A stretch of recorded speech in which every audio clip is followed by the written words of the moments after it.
Estou iniciando aqui a correção da Unifeso. Um hospital deu uma bonificação de final de ano, em reais, aos seus funcionários. O valor recebido por cada um foi inversamente proporcional, então vamos nos alertar a essa informação, ao número de faltas que ele teve durante o ano. A tabela a seguir indica alguns valores relacionados aos funcionários A e B nesse ano. O valor do bônus em reais recebido pelo funcionário B foi igual a... Então, por essas grandezas serem inversamente proporcionais, significa o quê? Que se aumentar o número de faltas, vai diminuir o valor do bônus, tá certo? Por isso que elas são inversamente proporcionais. Faz algum sentido, né? Quem falta mais vai ter menos bônus. Então, para a gente montar a proporção inversa, a gente pega uma fração na ordem que ela está. Então, aqui eu vou montar 5 oitavos, está para... E vou inverter a segunda fração. Então, ao invés de escrever 800 sobre x, se fosse diretamente proporcional, nós faríamos assim, eu vou inverter para x sobre 800. E aí você sabe que numa proporção a gente pode multiplicar cruzado. Como eu quero achar o valor de x, então eu vou multiplicar aqui 8 vezes x, dá 8x. E eu vou multiplicar 800 por 5. Isso vai dar 4.000. Ora, para achar a resposta, agora a gente vai dividir por 8. Então x vai ser 4.000 dividido por 8. E isso aí vai dar 500. Tá? Então, nossa resposta, se o funcionário B teve 8 faltas, o valor do bônus dele é de R$500. Questão 12. Em um pote há 5 cápsulas de café, sendo apenas 2 delas descafeinadas. Uma pessoa retira ao acaso 2 dessas cápsulas. A probabilidade de ambas as cápsulas retiradas serem descafeinadas é igual a... Então, vou montar aqui nosso espaço amostral, porque são 5 cápsulas e 2 delas são do tipo descafeinadas. Então, as outras 3 contêm cafeína. Montei assim meu conjunto, certo?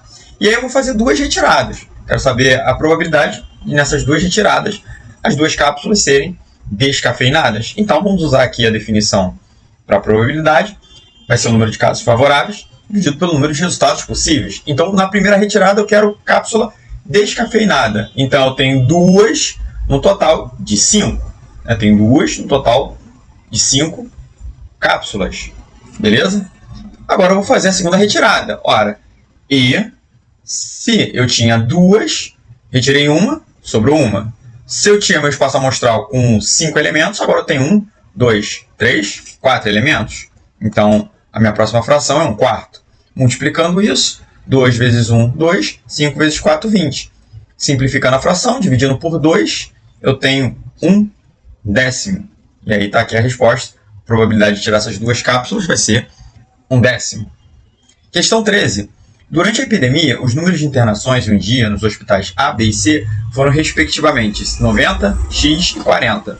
Sabe-se que nesse dia o número de internações em B foi igual à média geométrica das quantidades de A e C. O valor de X é igual a... Então a gente define a média geométrica como o elemento central vai ser a raiz quadrada do produto entre os elementos que estão nos extremos. Então seria 90 vezes 40. Ora, mas se eu não lembrar disso, né, isso aqui vai dar a raiz quadrada de 3.600, e aí a raiz quadrada de 3.600 é 60. Se eu não lembrar disso, a gente tem que lembrar do seguinte: quando a gente está trabalhando com média geométrica, significa então que esses 3 termos aqui estão em progressão geométrica. Se fosse média aritmética, esses 3 termos estariam em progressão aritmética. E aí como é que a gente vai chegar a essa conclusão aqui? Ora, se esses termos estão em PG, se eu pegar o segundo termo e dividir pelo primeiro, quer dizer, se eu pegar x e dividir por 90, isso tem que ser igual, já que vai ser a razão, eu pegar o terceiro termo e dividir pelo segundo. A definição de progressão geométrica. Se eu dividir termos que são antecessores, isso vai dar a mesma constante. E aí você agora multiplica cruzado, né? E aí você tem aqui x vezes x, x ao quadrado, igual 90 vezes 40. E aí, para eliminar o quadrado desse lado, eu vou extrair a raiz quadrada de ambos os lados. Então, x vai ser igual a 90 vezes 40, que foi a conclusão que nós chegamos aqui no resultado anterior. Então, o valor de x é 60. E aí, aqueles 3 termos ali estão em progressão geométrica, em que o elemento central vai ser a média geométrica entre ali os extremos. Certo? Questão 14.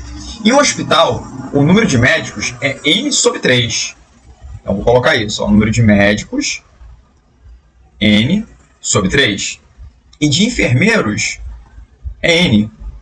Se forem contratados mais 10 médicos, então se eu somar aqui mais 10 médicos, né, se forem contratados, e não houver nenhuma demissão, quer dizer, ninguém sai, o número de médicos passa a ser igual ao número de enfermeiros. Quer dizer, agora, essa informação aqui, ó, essa informação passa a ser igual a essa informação. E aí, matematicamente, a gente escreve N sobre 3 mais 10 é igual a N. E aí ele quer justamente o valor de N. Ora, vamos arrumar aqui a nossa expressão. Se eu quero N, a primeira coisa que eu vou fazer aqui é, antes de arrumar a letra para um lado e o número para o outro, eu vou dar um jeito de eliminar esse denominador aqui. E aí, como é que a gente vai fazer isso? Ora, basta nós multiplicarmos toda a expressão por 3. Ora, por quê? Porque a gente tem 3N sobre 3, mais, aí 10 vezes 3 é 30, igual N vezes 3, 3N, certo? E aí esse N, esse 3 daqui, eu posso cancelar com esse 3 daqui. E aí sobrou o quê? Ora, N mais 30 é igual a 3N. Eu vou preferir passar a letra para o outro lado, tá? Já que vai ficar já logo positivo assim. Então eu vou passar aquele N para o outro lado de lá. Então ficou 30 é igual a 3N menos N. Quer dizer, 30 é igual a 2N. Como eu quero N, divide tudo por 2. Ora, dividindo por 2, N vai ser igual a 15. E essa é a nossa resposta.